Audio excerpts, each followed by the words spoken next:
Olá, assombrados! Eu sou a Ana Paula e vou contar um relato para vocês em um tipo ao vivo hoje, né? Neste tipo ao vivo. Tudo bem com vocês? Espero que sim. Olha, para quem não conhece o canal, nós somos o canal Assombrado. Temos vídeos todos os dias aqui no canal, todas as noites tem relato ao vivo. Deixa eu acertar aqui. Tem relato ao vivo todas as noites, entre 10 e 11 horas da noite, todos os dias às 11 da manhã tem relato também, tem tipo ao vivo de segunda a sexta, às 11 da manhã, de sábado tem coletânea de relatos e de domingo tem coletânea temática de relatos. De meio-dia e meia, todos os dias também tem vídeo, tem os vídeos do Matheus com o Almanaque Assombrado de segunda a sexta, notícias de sábado e domingo, e um domingo outro um especial, certo? Então sempre tem vídeos aqui no canal para vocês. Não se esqueçam de deixar o like aqui no vídeo, tá? Deixem o seu like. E sempre dá aquela fuçadinha, aquela olhadinha aqui na loja assombrada, que sempre tem muitas novidades para você. A gente procura sempre estar colocando novidades ali. Tem camisetas que brilham no escuro, sempre chegando novas estampas, ok? Fora as luminárias e tudo mais. Bom, vamos começar então com o relato de hoje, que é O Apartamento. É um relato longo, tá? Então vamos lá. Ai, peraí, essa parte é apenas para mim. Esse início aqui, tá? Beleza, bom. Vamos então agora com o relato. Todos os nomes estão trocados.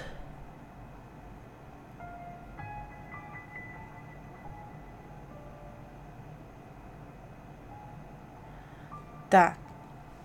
Ela tá dizendo que esse texto aqui é parte... É um trecho do extenso diário que ela tem. Então, eventualmente, durante o relato, ela pode citar esse diário, enfim. O apartamento, vamos lá.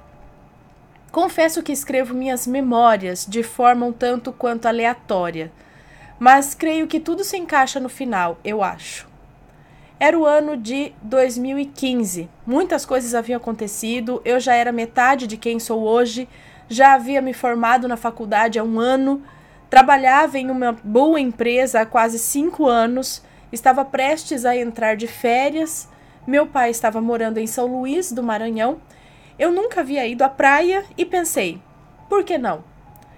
Um casal de amigos comprou as passagens e marcamos a viagem. Íamos em outubro e ficaríamos 2 semanas, eu, João e Maria, 2 mineiros e meio...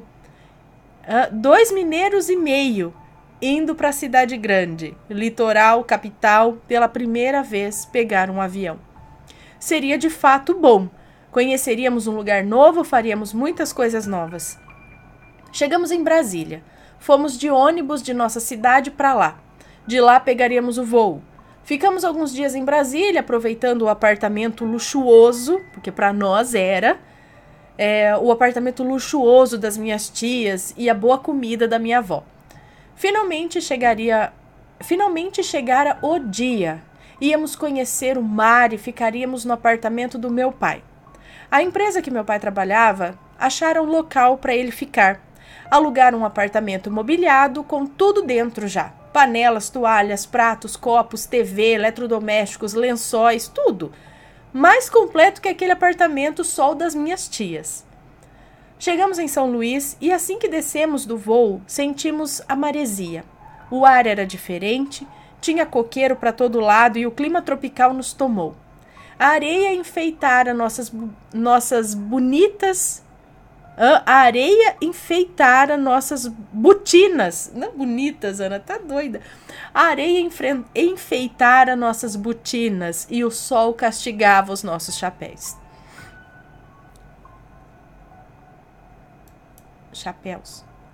Enfim. Chegamos, os 2 mineiros e meio e 3 turistas completos. Meu pai nos esperava no aeroporto. Como eram grandes aquelas avenidas. Bem próximo à saída do aeroporto, havia um canteiro escrito Bem-vindos à Ilha do Amor.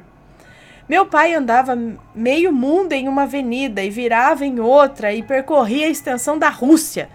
Tudo era muito longe e o trânsito era horrível, mas nada disso nos tirou o encanto. Finalmente chegamos no condomínio em que o meu pai morava. Ele carinhosamente o chamou de Carandiru. Sua aparência externa era horrível, a pintura caindo aos pedaços e a rua que levava à entrada do condomínio era toda esburacada. Meu pai morava no primeiro prédio, terceiro andar. Lá não tinha elevador. Subiríamos as escadas, as escuras escadas. À medida que fui subindo, a sensação era de ar rarefeito, escuro, tensão. Entramos no apartamento e a imensa sacada com portas de vidro em frente à porta de entrada deixava muita luz entrar. O apartamento era bem arrumado, um sofá de couro branco, 2 poltronas de couro vermelho marsala, um grande rack de madeira, vários enfeites, o piso branco. Acho que era um prédio construído no final dos anos 60, início dos anos 70. Era grande, uma mesa de vidro ao lado da entrada e um simpático quadro de flores pendurado na parede, logo acima da mesa. Era um apartamento maior do que os convencionais. Pelo menos era maior do que os que eu conhecia. Eu acho que porque era antigo, talvez fosse. A cozinha era grande, em forma de L.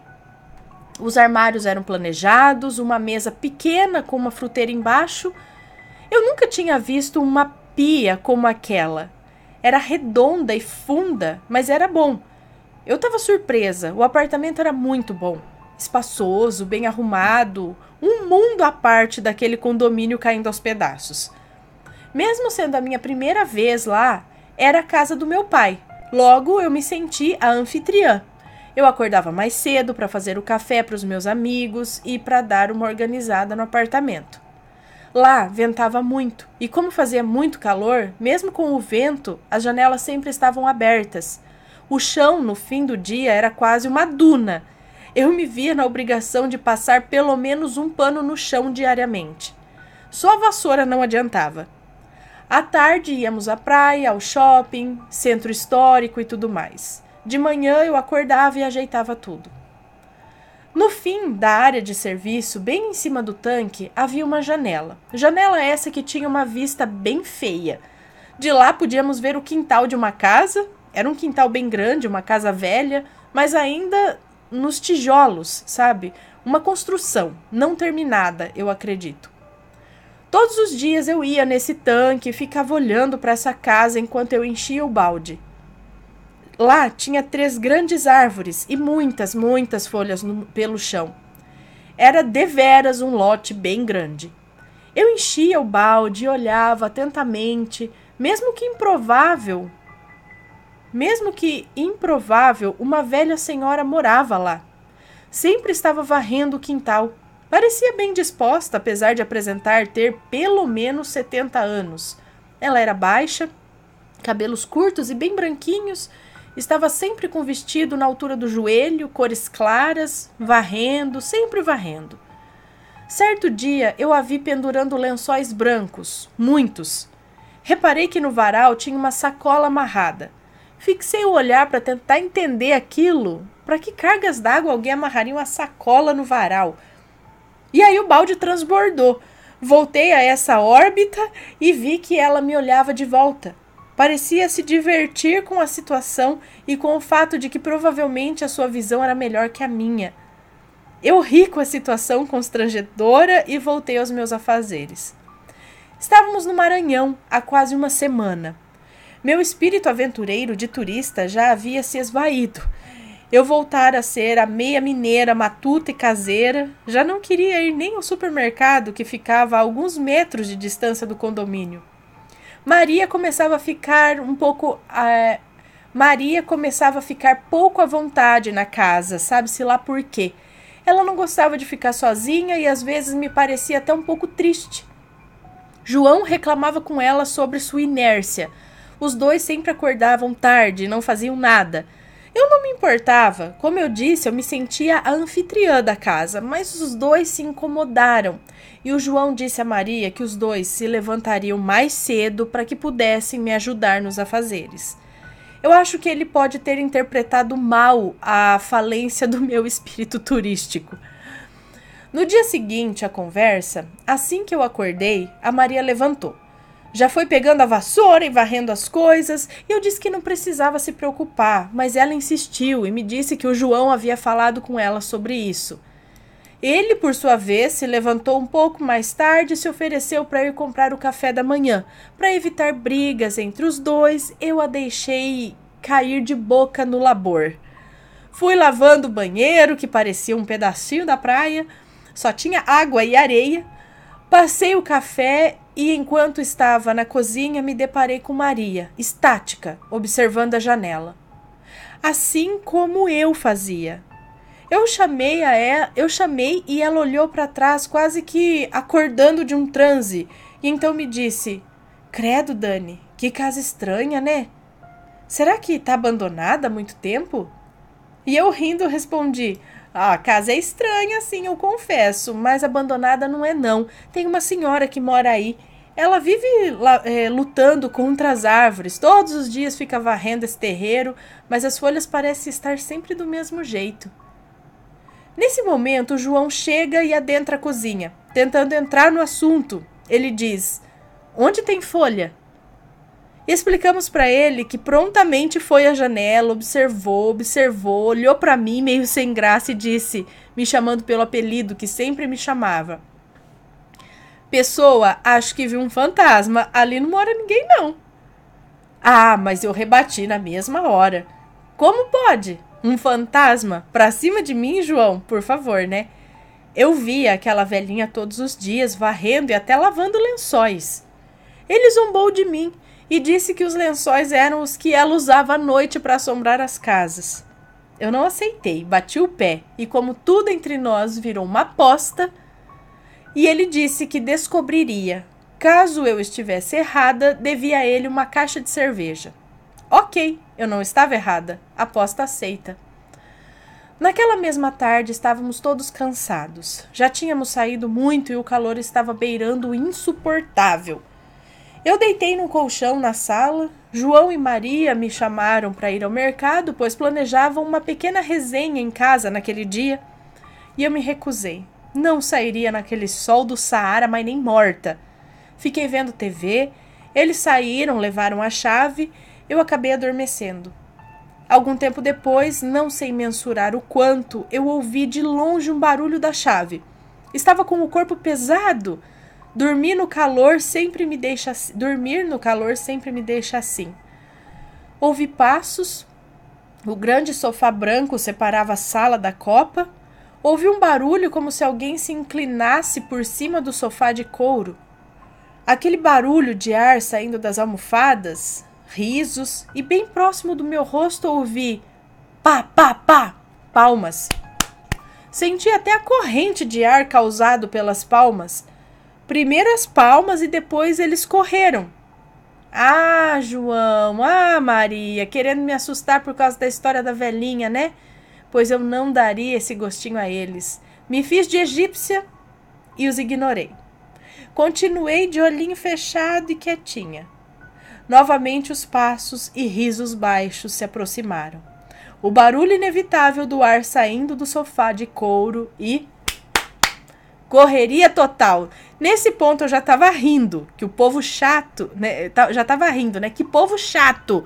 Se eu não entrasse na brincadeira, não teria mais paz. Já havia me conformado que não dormiria mais naquela tarde. Peguei uns dos travesseiros que estavam comigo no colchão. Fiquei com ele a ponto de bala, esperando aqueles dois. Ouvi os passos, ouvi as risadas, o corpo se inclinando sobre o sofá de couro e... Não esperei a terceira palma, taquei o travesseiro para trás. Ouvi risadas altas e o chão tremia com os passos da corrida. Não precisavam mais disfarçar, né? Eu já tinha acordado. Levantei num pulo e saí com outro travesseiro na mão, contornei o sofá e fui andando na casa, proferindo inúmeras ameaças para o João e para Maria. Passei pelo primeiro quarto, não estavam lá. Fui no segundo, nada deles. Só podiam estar no quarto do meu pai. Entrei com tudo, olhei em todos os lugares. Os cômodos estavam acabando E a certeza que eu os acharia me enchia de adrenalina. Fui ao banheiro e nada. Abri o box de uma vez. Vazio. Mas as risadas continuavam e eu estava confiante que os encontraria. Voltei e entrei na cozinha. Lavanderia. O outro banheiro. Me vi sozinha no apartamento. E agora o silêncio consumia o lugar que parecia não ter oxigênio o suficiente naquele momento. Voltei para a sala, tentei mandar mensagem para o João, mas o celular dele havia ficado em casa. Eu estava trancada, sozinha, no terceiro andar de um prédio e sabe-se lá com quem em casa. O João e a Maria chegaram. Achei que o surpreenderia com a minha experiência sobrenatural, mas eles estavam mais assustados do que eu. Perguntei o que havia acontecido e eles, pálidos, disseram que havia uma construção ao lado do condomínio. Essa construção ficava quase na frente do lote da senhora que eu via. Eles pararam lá para perguntar aos pedreiros quem vivia naquele lote. Segundo eles, os pedreiros se entreolharam e disseram que não morava ninguém. Não morava ninguém ali. Disseram que esse lote estava abandonado há muito tempo e não sabiam nem de quem era o lote. Eles estavam assustados, de verdade. A Maria marejava os olhos. Depois desse dia, a pobre tomava banho com a porta aberta e comigo ou com o João na porta conversando com ela. Resolvi que não queria assustá-los mais do que já estavam, então guardei o ocorrido das Palmas para mim. Durante muitos e muitos anos. Os dias se passaram e a nossa viagem estava quase chegando ao fim. Salvo os momentos que estávamos em casa, aproveitamos muito. Conhecemos muitos lugares e foi bom. Mas daquele dia em diante, estar em casa não foi a mesma coisa. Dias depois desse ocorrido, íamos sair. Tinha gente na sala, o João, a Maria, meu pai. Acho que aguardávamos um amigo do meu pai, já que ele ainda não sabia andar na cidade direito. Aguardávamos então um guia. Eu havia saído do banho, era de longe a que me arrumava mais rápido. Portanto, eu era a última a tomar banho. Saí do banheiro e fui ao quarto do meio. Esse quarto era diferente. Eu creio que inicialmente havia sido planejado para ser um quarto de empregada. Então sua entrada era para a área de serviço. Por algum motivo, acharam que se fizessem uma outra entrada para o corredor junto com as outras portas dos outros quartos, então esse deixaria de ser um quarto de empregada, e assim o fizeram. Eu consegui entrar nesse quarto pelo corredor que ficavam os demais quartos e acessar a área de serviço através dele. Pois bem, saí do banho e a minha roupa estava nesse quarto em questão. Lá ficava a tábua de passar roupa, e assim que entrei no quarto me deparei com um homem na outra porta de acesso, no corredor da área de serviço. Ele não era alto, estava incrivelmente bem vestido e eu corei, pois eu estava só de toalha. Achei que talvez pudesse ser o amigo do meu pai. Ele estava com calça e terno risca de giz, combinando, todo social. Tinha uma bengala dessas de mafiosos na mão. Usava um chapéu bem estilo Al Capone mesmo. Tinha uma pele clara e a barba cerrada. Ele estava de lado em relação à porta e a mim, mas bem à minha frente. Ele olhava pela janela e ficou surpreso ao me ver olhando diretamente para ele. Eu dei um passo para trás para chamar meu pai. Olhei em direção à sala e chamei. Quando olhei para frente, não havia mais ninguém. Eu não lembro de ter compartilhado esse ocorrido na época também. Nossos 15 dias de turistas acabaram, fomos embora, era outubro de 2015 e em agosto de 2016 eu estaria indo morar lá, em São Luís do Maranhão, no apartamento. Minha mudança foi muito complicada. Estava em uma fase difícil, deveras difícil. A fina linha tênue que mantinha o meu básico relacionamento com a minha mãe havia se rompido. Eu saíra de uma empresa que havia trabalhado há muito tempo. Era meu primeiro emprego de verdade e eu não sabia se eu seria capaz de fazer outra coisa na vida. Havia formado e não achava nada na minha área. Achei que morar no litoral, fazer uma pós lá, capital, acreditei que daria certo. Para complicar ainda mais a situação, depois de tudo resolvido, de já estar cumprindo aviso, passagens compradas, eu conheci alguém. E agora? Eram 2.500 quilômetros de distância. Quase impossível manter um relacionamento assim. Eu não podia voltar atrás, mas também não podia desistir dele. Então eu fui e resolvemos tentar assim mesmo. Porém, eu decidi que iria, mas voltaria depois que me formasse. Deixa eu só ver se está tudo certo aqui. Chegando em São Luís, tudo era igual. O mesmo ar pesado do mar. Estar ali agora era pesado, e a vida nunca, até então, me bateria tão forte quanto me bateu lá. Minha história em São Luís faz parte de outra memória. Hoje a memória que quero vomitar é apenas sobre aquele apartamento. Esse mesmo que eu o expulse, o vomite, o rejeite, jamais sairá de mim.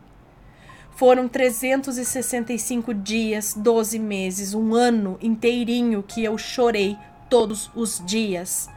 Eu achava que o melhor seria se eu morresse. A depressão tomou conta de mim e eu estive a um passo da insanidade. Engordei muito e não consigo me lembrar de um dia sequer onde não tenha sido estranho estar lá. Meu pai é um bom homem, mas é um fanfarrão e mulherengo. Nossos estilos eram totalmente diferentes e eu não aceitava muita coisa dentro de casa. Mesmo assim, acho que não era o suficiente. O apartamento ainda assim era pesado. O andar de cima parecia sempre estar de mudança. Mesmo que a planta de todos os apartamentos fossem a mesma, eu escutava os móveis do andar de cima se arrastando como se não houvesse paredes. Era o dia todo assim. Depois de um tempo, eu dei uma espiada na rotina da vizinha e descobri que ela não ficava em casa o dia todo. Os barulhos não tinham hora certa. Eram de manhã, de tarde, de noite, de madrugada, não paravam. Eu acordava com batidas na porta, batidas na parede do quarto, sendo que eu ficava até mesmo dias sozinha. E a parede do meu quarto era a mesma que ficava a estante da sala. Não tinha como nada vir de lá. Eu ligava para minha irmã para contar as coisas, quando ficava muito difícil. E eu ouvia as coisas caindo no chão, ouvia panelas, pratos e copos quebrando, portas dos armários batendo. Diversas vezes a minha irmã ouvia, fazia orações comigo por telefone. Algumas outras vezes eu saía de dentro de casa e ia dar uma volta no condomínio. Saía para correr e voltava só quando estava mais calma. Mas eu sabia que quando eu voltasse tudo estaria do mesmo jeito. Eu via muitos vultos dentro do apartamento, passando de um cômodo para o outro. Mesmo que eu batesse inseticida de toda espécie, nada matava os bichos. Eu nunca vi tanta formiga, tanta barata. Muitas vezes faziam fileiras, sempre vindo da bendita janela ou do ralo próximo à janela da área de serviço. Havia uma mulher que fazia faxina na casa, uma vez na semana. E ela foi poucas vezes depois que eu mudei. Infelizmente não consegui um emprego lá e não tinha sentido ter essa despesa. E não tinha sentido eu ter essa despesa, já que eu ficava o dia inteiro em casa, né? Pagar alguém para ir limpar toda semana. Essa mulher tinha um filho deficiente físico e mental. Ele tinha um retardo e era surdo-mudo. Um dia eu escutei ela chegando. Eu estava no meu quarto esperando a coragem para levantar. Mas assim que a ouvi, resolvi levantar e passar um café para nós. Quando abri a porta do quarto, eu vi que ela estava conversando com um menino na porta de entrada, tentando convencê-lo de entrar. Ele chorava e emitia sons que eu não conseguia entender. Foi então que ela percebeu a minha presença e sorriu sem graça e me explicou que a escola que o filho costumava ficar não abriria naquele dia e ela precisava levá-lo. Eu sorri e disse que não me importava, mas perguntei o que ele tinha, por que ele não queria entrar. Ela disse que ele estava com medo de alguma coisa. Ele entrou um pouco quando percebeu que a mãe conversava com outra pessoa. Olhou para mim e começou a chorar compulsivamente. Apontava na minha direção e gritava. E eu dei uns passos para frente, tentando entender o que estava acontecendo, e percebi que ele não apontava na minha direção, e sim na direção do corredor, para trás de mim. A mãe dele perguntava o que estava acontecendo, por qual motivo ele estava com medo. Certa vez, eu estava em casa, sozinha como sempre, fazia a janta e falava com a minha irmã por telefone. Percebi que a luz do banheiro da área de serviço começara a piscar. Estranho, já que ela estava desligada, bem como todas as outras luzes do apartamento, né? Com exceção das luzes da cozinha onde eu estava e a da sala. Parei de mexer a deliciosa vaca atolada que eu estava fazendo, olhei fixamente para a porta do banheiro e pedi que a minha irmã aguardasse um minuto. Assustei com o barulho de móveis arrastando, barulhos mais altos que o convencional. Minha irmã também escutou. A luz continuava piscando e naquela altura eu já sabia que não era nenhum problema na fiação. Eu lentamente me aproximei do banheiro, precisava checar o interruptor. De alguma forma ainda tinha esperanças que talvez ele tivesse ficado aceso na parte da manhã e eu não tinha percebido. Então a luz queimou e agora, por algum motivo, estava piscando. Quando eu já estava bem próximo ao banheiro, todas as luzes da casa se apagaram. Eu imediatamente liguei a lanterna do celular. No meu bairro era comum que houvesse apagões. Desligava tudo, luzes de poste, semáforo, etc. Ia apagando quarteirão por quarteirão e voltando aos poucos também. Eu corri para a sala com a lanterna, esperava que a ligação da minha irmã caísse, já nos falávamos via WhatsApp. Eu esperava que a ligação da minha irmã caísse, já nos falávamos via WhatsApp, mas não caiu, é isso? Chegando na sala eu fiquei atônita. Todas as luzes dos outros apartamentos, do condomínio, da rua que estavam no campo de visão da minha sacada, estavam ligadas. A energia caiu apenas no meu apartamento. Falei para minha irmã o que havia acontecido. Ouvi aquele barulhinho de algo se conectando à energia. Uma luz fraca vinha da cozinha. Aos poucos a luz foi acendendo, gradativamente. Agora apenas a luz da cozinha ficava acesa. Todo o resto da casa estava em plena escuridão. Na sala apenas a luz do Wi-Fi vigorava. O que me aterrorizava ainda mais era mais uma constatação de que o problema nem de longe eram os apagões rotineiros do meu bairro. Olhei meu celular e a bateria estava fraca. Corri para a cozinha para acender uma vela. Eu precisava desligar a lanterna para economizar energia, né? E ligar para o meu pai. A essa altura, minha irmã estava louca do outro lado da linha. Eu não conseguia absorver tudo aquilo e falar com ela ao mesmo tempo. Ela apenas ouvia o barulho dos móveis arrastando e eu disse que eu ligaria depois e desliguei. Chegando na cozinha, assim que pisei no cômodo, a luz começou a piscar. Prontamente peguei uma vela no armário, acendi no fogão mesmo. Foi a conta. A luz da cozinha gradativamente se apagava, enquanto a luz da sala gradativamente se acendia, juntamente com o ventilador de teto. Não adiantava. Para onde eu fosse, a luz se apagava. Desisti. Quer saber? Pois que fiquem com o apartamento. Fui até a sala, que não demorou muito a ficar à luz de velas. Abri a porta. Estranhamente, todo o prédio estava iluminado. Apaguei a vela, deixei sobre a mesa e saí. Enquanto trancava a porta, percebia a porta da vizinha aberta. Algo incomum. Eu a via poucas vezes, geralmente nas escadas. Raramente ouvia barulhos de sua casa. Era uma senhora com seus 60 anos, muito simpática, sempre sorrindo. Vez ou outra deixava um panfletinho sobre um centro espírita lá perto. Meu pai dizia que era ela quem deixava. Assim que girei a chave, ouvi passos correndo em direção à porta, e ela surgiu. Parecia que já me esperava.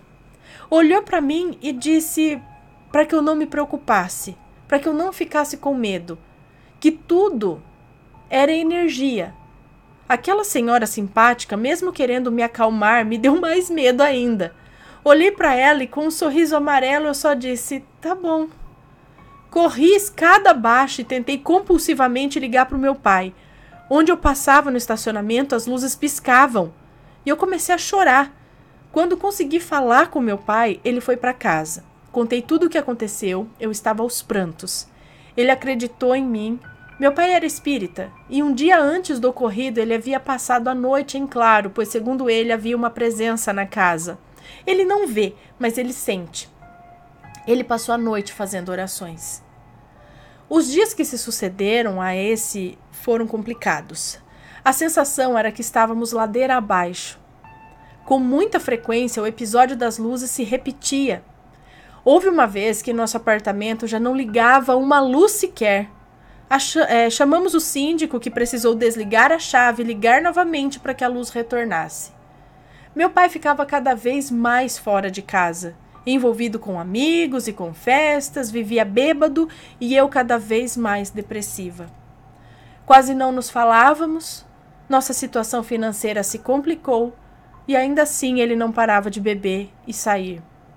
Eu não aguentei, fui embora antes de concluir os meus estudos. Pouco tempo depois, uns 3 meses eu acho, meu pai também saiu daquele lugar. Depois que voltei para Minas, fiquei mais de 1 ano sem sentir nada. Mesmo que esse padrão de paz tenha se partido, a frequência que tenho visões, sonhos, etc., vem diminuindo cada vez mais.